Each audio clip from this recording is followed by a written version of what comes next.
Welcome in, Jake West, Director of Team FYN Sports. I'm joined today by the head coach of the Robbinsville Black Knights, Mr. Todd Odom. Coach, appreciate you taking time out of your day and sitting down with us. Sure, I appreciate you reaching out and helping promote the sport of wrestling. So I sincerely appreciate that. Yes, sir. Let's talk about a little bit of your background, your experience as a coach, and how long you've been at Robbinsville, and your wrestling background personally. So I started in the sport as a junior in high school. Coach Richie Trammell kind of recruited me out of the hall, as a lot of wrestling coaches, and that's how kids get grabbed and pulled in a room saying, "How much do you weigh?" And so I felt a need for our team back then, and believe it or not, I was a 171 pounder back in the day. I'd like to see those days again, but I don't think that'll ever happen.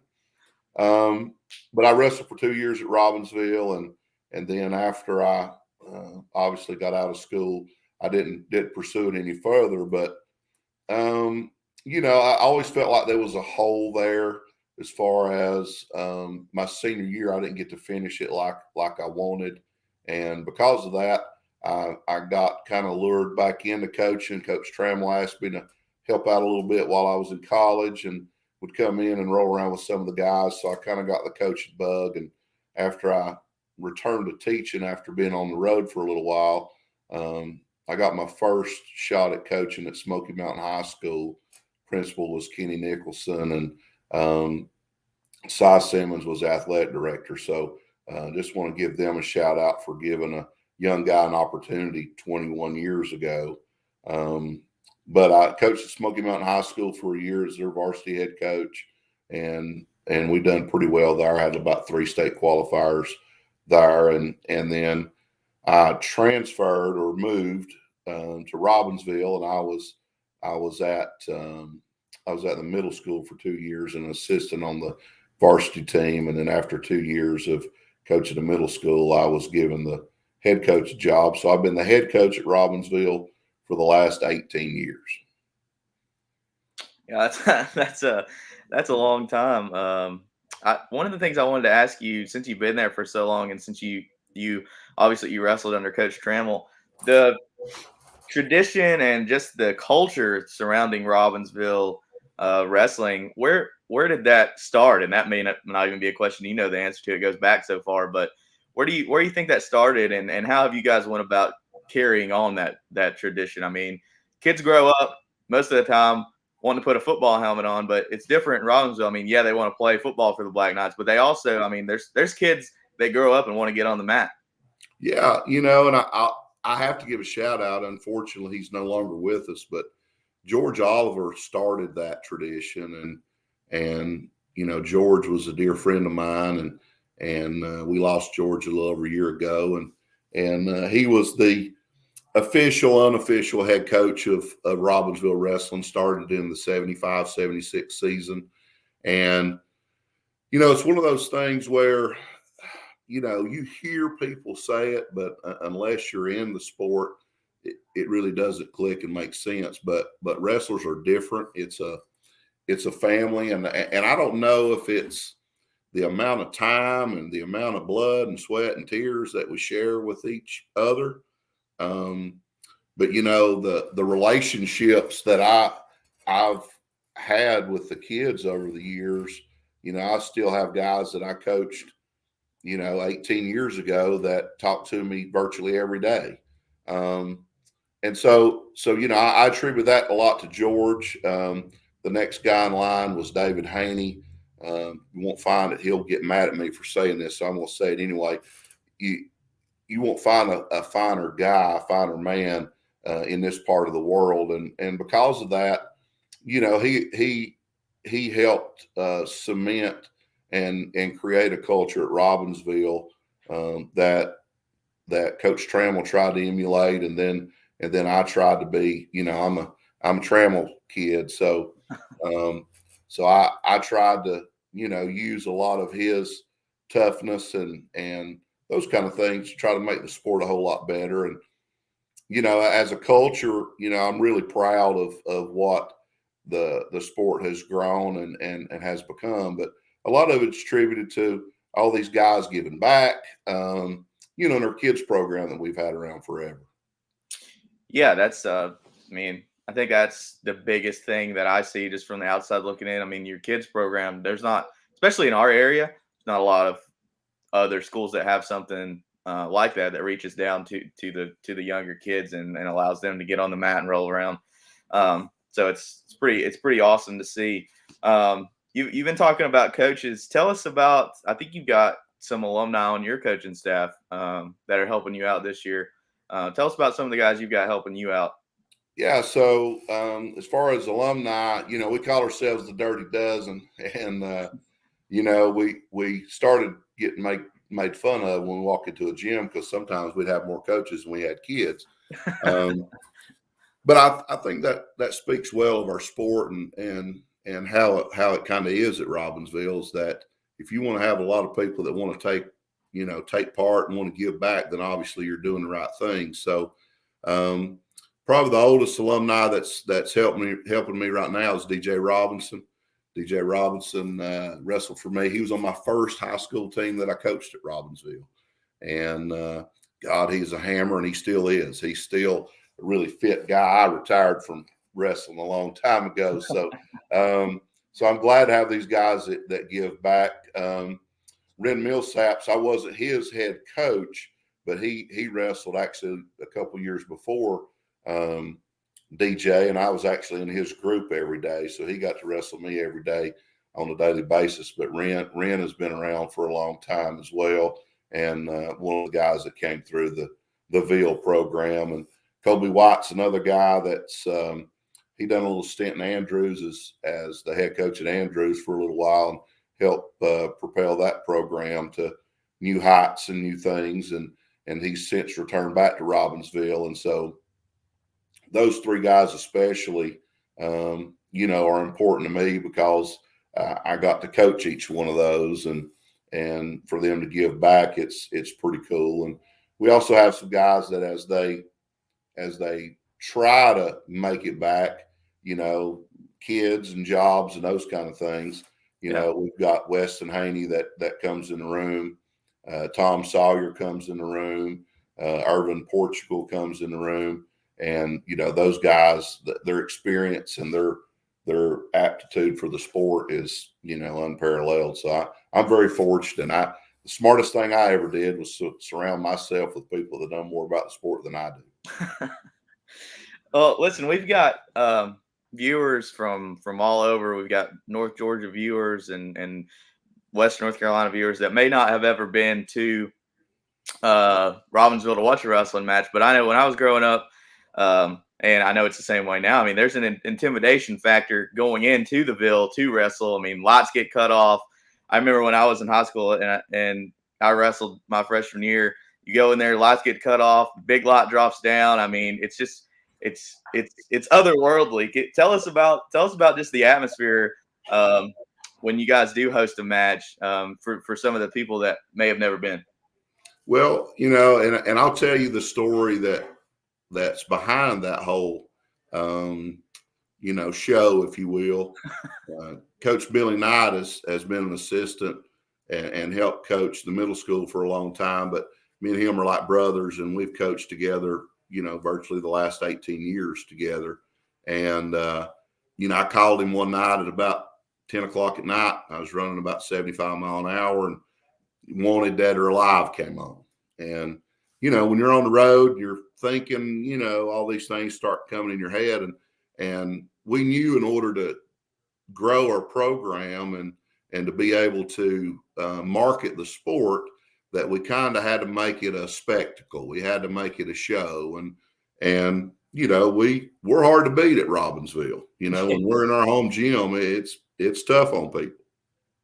And so we started talking about what would be the coolest thing that you could ever see at a wrestling match. You know, and obviously we'd seen, you know, mat lights and those kind of things, but the production of it now, we've pretty much got down to a science. But, you know, there's gongs from Hell's Bells going off, and, you know, a little bit of Red Riders, you know, Lunatic Fringe, and then the lightning strikes are from 38 Specials Chain Lightning, and we figured out now that, it goes completely dark for a few seconds, and then all of a sudden that light starts flickering, and Wanted Dead or Alive by Bon Jovi comes on, then it's on. I mean, at that point, we've got our guys wound up and we just turn them loose. So it, and we've made it to where I think what's important is that we only let our varsity kids do that.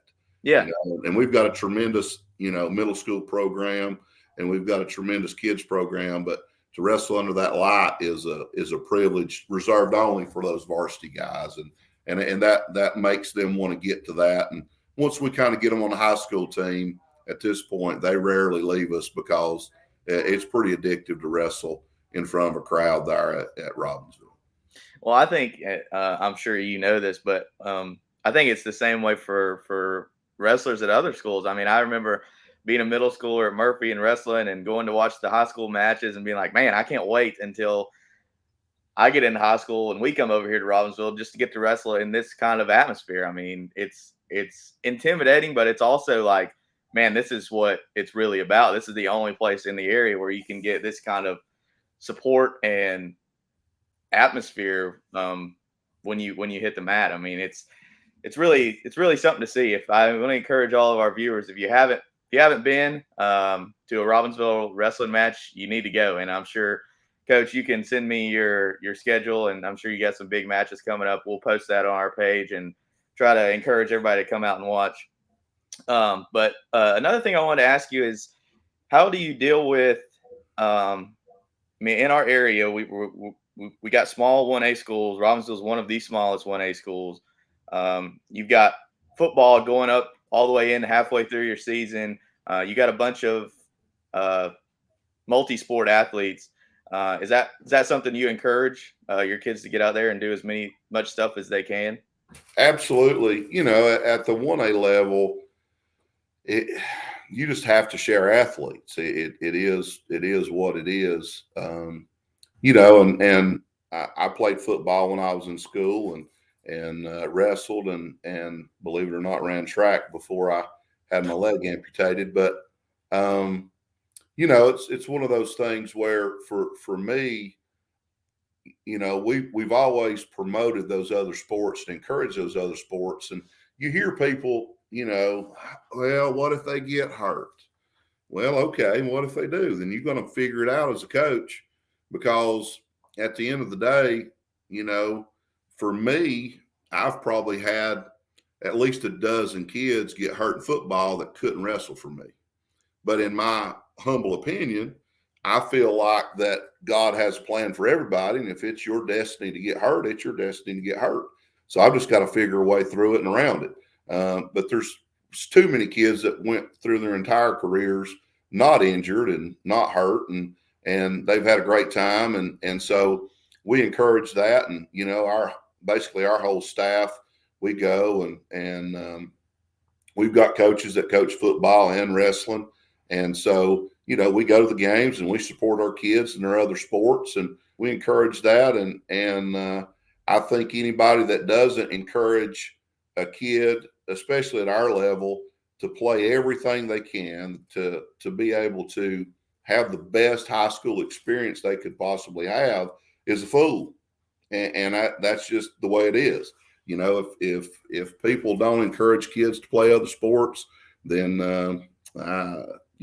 for me, I have a huge problem with that, because I always encourage kids to play other sports and do other things, because at the end of the day, it's a very small window of time that you get to be a kid, and you need to enjoy every bit of it that you can. Yeah, that's very true. I mean, they've only got 4 years to get out there and play everything they can. I think That's it's awesome. I think it's awesome that you guys support that. But let's talk about some of those athletes individually. I mean, you got back some of your football players on the mat. You got Cage Williams and Ben Wachacha and some of those guys. Tell us about them. I mean, I know Cage Williams. We'll talk about him first. That's the name that always gets talked about in Western North Carolina wrestling. Tell us about him. And I mean, we know he's a beast on the mat, but and I've talked to him and done interviews with him. I know he's a kid with really great character. mean, speak to him and what he means to your program, and then go through the list of the guys that you want to highlight, and Miss Fink too. I got you. I got you. So, and I got asked about Cage this morning. Cage has been a high level wrestler for a long time. And he's one of those kids that we couldn't wait for him to finally grow up, to finally, get to our program. And somebody asked me this morning, was like, well, he's such high level, is he hard to coach? And my response was no, he's actually not hard to coach. He's very receptive. He's a great teammate. He gives max effort every time he comes in the room. So I, as far as Cage, and God, he's a hammer. I mean, I ain't gonna lie about that either. I mean, you better have him strapped on tight when you wrestle that cat, So for me, he is a pleasure to have in the room. He is super talented, and he's one of those guys that's done something that's never been done at our school, and that's win a state title as a freshman. So, he's got obviously a bright future ahead of him. I know his aspirations are to wrestle at the next level, and obviously we'll do everything to get him there. And yeah, he's hard to deal with in his group. He's one of the best guys in the room, obviously, and in a room full of a lot of talented people right now. So yeah. So he does real well. So I'm tickled to death to have him, and I'm tickled to death that he's a big part of the Ville, and he has an energy about him, I guess is the best way to put it. Is he doesn't have many bad days. He's always smiling. He's always kind of cackling. I won't call it laughing. He's kind of cackling all the time, and he's ready to roll. So he's a lot of fun to have around. Well, you mentioned all the talent that you have in that room. I mean, would you have 5 state champions last year? Yeah. So if you include Ainsley, which I would throw her in there, she won the girls' side of it last year, and then was a state qualifier on the boys' side. So I guess technically we had 6. Yeah. I had some coach tell me that was a state record. I thought that was pretty cool to have 5 state champs on the boys' side in one season. So yeah, and out of those 5 boys, and then obviously with Ainsley, I had 6 total, but I've got 5 that returned this year. So, and I can start at the bottom and kind of work my way up. Ainsley, and I think most people know, but she's my stepdaughter. I don't know if you know that, but she has been around the sport her whole life, and just she's just an athlete. That's just all there is to it. And when you put an athlete with a lot of natural instincts, then you can have a great wrestler. And last year she kind of committed to being the best version of herself that she could be on the mat, and obviously winning the state title and then qualifying at a weight class above that for the boys is pretty remarkable. So a lot of firsts for her. She's chasing that state title on both sides this year. We've put a schedule out there that's not conducive to our kids being undefeated this year. I always try to put a schedule that gets our kids beat. Some people won't agree with that, but I really don't care. I think, the harder the schedule that you can wrestle, the, sharper that you can become, and you need to know what good looks like. And so we put ourselves in front of the best kids all the time. So she's taking some lumps on her schedule already, but at the same time, she's going to be hard to deal with when it comes to the 1A level for sure. And then next up, obviously she was state champ. Next up is Jaden Now. Jaden is one of the most talented kids I've ever coached, just to be honest. His head may pop off his shoulders when I say that, but he was in the state finals as a freshman. He placed 4th as a sophomore and then won it last year. And just genetically, he's kind of a freak. He's got big hands, and he's a little ball of muscle. I'm telling you, he is very low percentage of body fat, and but he works hard. We had 6 a.m. practice this morning, and probably the best 6 a.m. practice he's ever had was this morning. And he's he's tough and he wrestles up and he doesn't complain. He does everything that I've ever asked him to do. So he's an absolute pleasure to coach as well. It's cool to have him, chasing that other title, and hopefully he can seal the deal and be a two-timer. Time will tell. We just give him the opportunity and we'll see what happens. As you walk on up, our next state champ, Kyle and Cage actually flip-flopped. Kyle has went down to 182 pounds and Cage has went up to 195 pounds. So Kyle, 182 pounds, is a defending state champ. He's won it twice already, was in the finals as a freshman, and he's kind of wrestled up his entire career. So for him to have an opportunity to actually wrestle what he weighs is, different animal for him, really. But it's nice. He doesn't have to cut hardly any weight. I mean, he got down in the 70s this summer, like 178. And then, so he's really talented. He was really good at the middle school. And we always thought, it kind of our philosophy is when you get up to that 170, 182 pounds, if one of those heavier kids as a freshman can go 500, then they'll be pretty good by the time they graduate. Well, Kyle obliterated that. He wrestled 95 and 220 most of his freshman campaign there and made the finals at 220, and he weighed in at 188 pounds. And, for him to do that, it's people, I'll say this, you have some kids who are practice room All-Americans and as a practice partner, they'll just destroy people, but when the lights come on, they can't perform. With Kyle, when that light drops, he's one of the toughest kids we've ever had that we've ever put out there. If there's an opportunity for us to win a state title as a team, and I had to pick one kid that it had to come down to, it'd be Kyle Fink. I just know that kind of pressure is not going to get to him because he's put himself in those pressure situations virtually his entire career. So real proud of him. He's my youngin' too, so that makes it kind of nice. Obviously Cage is the next guy up. Cage, we've spoke about him. He's an absolute terror in every position, on his feet, on top, off bottom. He's kind of the package deal. And, the cool part about Cage is he's eating like a horse. He's not having to cut any weight. Most of my kids, come in within 5 pounds of what they're going to wrestle. We're not a bunch of weight cutters over here. And the sport, for anybody that's watching this interview, the sport has changed so much over the years. When I was in school, kids were cutting a tremendous amount of weight and losing, truly 10 pounds in a day and those kind of things.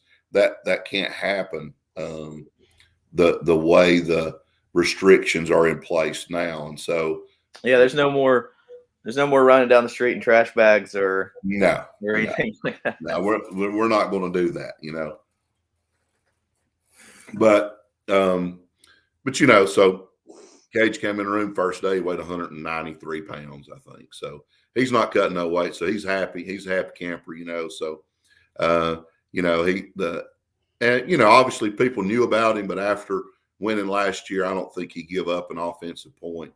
I don't think he got took down all year. So he's definitely on everyone's radar this year. And so, we're gonna wrestle.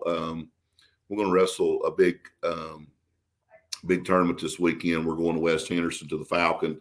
There's 31 teams there, so there's going to be some opportunities for people to take shots at him there. And then we go to Fred T. Ford next Thursday and wrestle Fred T. Ford, RS Central, and Piedmont. There'll be some guys that try to take a shot at us there as well. But then that next day we go to the Grapple in Asheville, which is grown to be a really, really great, tournament that's kind of close to home for us. And then after that, we go to the Holy Angels, and the Holy Angels has kids from probably 110 schools from all over the country. So So yeah, so he'll have his opportunity to shine, if you will. Next state champ. I mean, it's crazy. I never dreamed. Let me put it to you like this: Weston Haney was my first state champ, and I was like, okay, I coached the state champ. Hopefully before I call it quits, I'll have another one. So to have 6 in 1 year is just stupid. It really is. I mean, I almost am ashamed to say it because I don't want anybody to think it's anything I've done. These kids have wrestled their entire lives. Cage, Ben, Kyle, Jaden, all those kids were in my kids program from the time they were 5 years old. I've got pictures of them all as being little bitty fellers. So they put in the work, but for me to say that we got 5 state champs, on the team this year, it is stupid. But it's cool. It really is. It's cool to be able to do that because, obviously, we want to grow the sport and we've kind of created a brand by calling ourselves the Ville and people have taken notice. So Ben Wachacha, Big Ben, is one of these kids that truthfully, I attribute a lot of his successes to his parents. His parents, Randy and Monica, are no nonsense type people. They won't let him make an excuse for nothing. If he does something wrong, they call him out on it. It's cool from a coach's standpoint. When COVID hit a couple of years ago, and all of a sudden I'm getting videos of him flipping tires in the middle of Raleigh, in a parking lot, and it 100 degrees. So behind those state championship rings are a lot of hard work, and Ben Wachacha obviously is a kid that works hard, and it's funny because people look at us weird, when you hear me around the team, because I try to tell every kid on my team that I love them every day, and so Ben Wachacha won't leave the room without telling me that he loves me, and I really appreciate him and his work ethic and his commitment to the sport. He played late on a Friday night and got up at 3:00 the next morning and went and won a tournament at South Caldwell. The world needs more kids like Ben Wachacha that are willing to do the extra and go the extra mile. Other state qualifiers on the team, we got Carlos Aber, Wesley. He's a just a menace on the football field, and he is the best heavyweight that I've ever coached at Robbinsville, and so he placed 3rd last year. I think he's currently ranked 2nd in the state, and he's just getting better every day. So we're going to take a shot at it, and we'll see what happens. But Ainsley obviously is a returning state qualifier at 13. We got some kids that are also returning state qualifiers in Zane Luck Savage at 138 pounds. Everybody will notice him because he's got the wild hair kind of hanging out of his ear helmets is my favorite word for headgear now. It's ear helmets. But he's a returning state qualifier, and so it's cool to have him in the room. And we also got Logan Hyde, who is a returning state qualifier in the room as well. So, we from top to bottom, there's not many holes for us this year, and we're going to be hard to handle, but I've got a lot of kids that have put in a lot of work, and kid like Jarrett Panama works hard for me. He's just electric on his feet. He's probably the fan favorite out of everybody on my team. They love to watch that kid wrestle because he's so aggressive on his feet, and his feints and his fakes and the way he wrestles is a lot of fun to watch. So I'm tickled about him. Willie Riddle's another kid that's worked really hard that I'm excited about what his season's going to produce, the fruits of his labor, that kind of thing. Big Red Hall is another kid that has worked hard. And we got a lot of young guys that just, if there's any time to be in a room, it's now, to have that much talent in a room, unfortunately at our level, scares a lot of people off. Yeah. And they don't want to ride the pine per se behind these kids that they know maybe they don't. I hate to say they know they can't beat them, but that maybe they're a little bit more talented than them at the time. But that's the best time, is to go in there and take some whippings and learn from those guys, and then all of a sudden, you'll make that transition from taking whippings to giving them. And I think with everybody you just mentioned, I mean, they'd gladly whip somebody and then tell them why they got whipped. Oh yeah, for sure, in the room. I just one last thing before we go. I want to ask you. Obviously, you've mentioned all your state qualifiers and stuff. Who's one guy you think is going to take a really big step up this year that a lot of people may not know? So the guy that people probably don't know that's going to probably make the most noise this year is going to be a kid named Alexis Panama. And so he's the Panama name is kind of going to be synonymous with wrestling. You got Jarrett, who's the oldest of three brothers, and Alexis is the middle brother, and then you got Adair. I wish that their ages would have been a little bit closer and have all three of them on the same team would have been really cool. But Alexis is one of the more talented kids we've ever had in the room, and he had a big match against Inca, and he can probably do more things than any kid on the team, with maybe the exception of Jaden now. He's good in every position, but I guess the best way to put it, he is dangerous in every position. And so, he's a cock gun, and you give him the wrong pressure, you're going to go for a ride. So, he's fun to watch. I mean, he's a little bit of his brother, but he may have more in his arsenal than his brother does. It's just when he chooses to show it, it's pretty electric. So I think Alexis is probably the one kid that is kind of the unknown, that once he settles into his weight class, he'll be a contender, and he'll be hard to deal with. Well, Coach, this has been awesome. I appreciate you taking time out and talking with us. We're going to keep up with you as much as we can this year. You mentioned you got some big matches coming up. We'd love to have you back on as the season progresses, and just we want to be able to keep up with you. I know a lot of people are really interested in what's going on at the Ville and the wrestling program, and 6 state champions is nothing to scoff at, and it doesn't get the attention it deserves. And you guys have had a long tradition of winning there for a long time, and haven't really gotten the attention you deserve. So we're going to try our best to change that. But I appreciate you sitting down with us, Coach, and talking with us, and we're excited to keep up with you guys this year. I certainly appreciate it, and anything, I'll say this: come out, check out a wrestling match, and I promise you, if you come out one time, you'll not miss another one.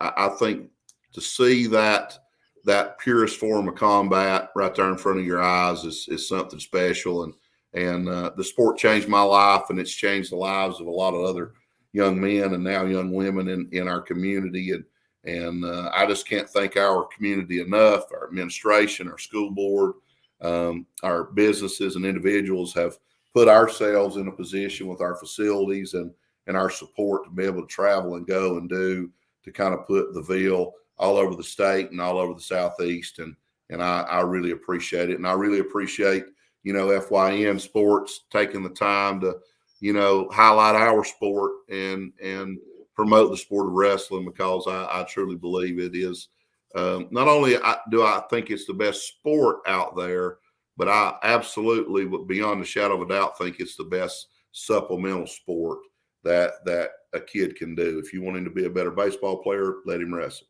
If you want him to be a better football player, let him wrestle. The ability to handle another man or woman that's coming at you is unmeasurable. So I just think that's something that skill set that everybody needs. So there's my plug for wrestling. Come see the Ville. How about that? That's where we're at right here. So come on down. All right, Coach. I appreciate it. Thank you. I appreciate it.